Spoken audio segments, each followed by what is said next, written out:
یہ ذہن میں رکھیں کہ مرض ایسا شجر ہے جس کی جڑیں اگر نہ کاٹی جائیں تو اس کا تنا قد آور ہوتا ہی رہتا ہے، نئی شاخیں نکلتی رہتی ہیں۔ اس مثال میں شجر کی شاخیں مرض کی علامات ہیں۔ اگر ہم شاخیں ہی کاٹتے رہیں گے تو مرض کبھی ختم نہیں ہوگا، ہاں ایک دن ناسور کی شکل ضرور اختیار کرے گا۔ کانوں میں شور بذات خود کوئی مرض نہیں، صرف علامت ہے۔ اس کے پیچھے کئی وجوہات ہو سکتی ہیں جن کا میں نے ابھی ذکر کیا۔ اگر اصل وجہ کی تشخیص کر کے اس کا سدباب کر دیا جائے تو کانوں کا شور خود بخود ختم ہو جاتا ہے، اور جب تک پس پردہ اصل اسباب ٹھیک نہیں ہوں گے کانوں کا شور ختم نہیں ہوگا، آپ کچھ بھی کر لیں۔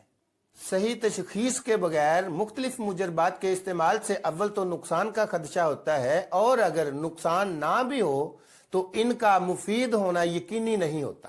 یہ محض تیر تکے لگانے والی بات ہے جو کسی صورت مناسب نہیں ہوتا۔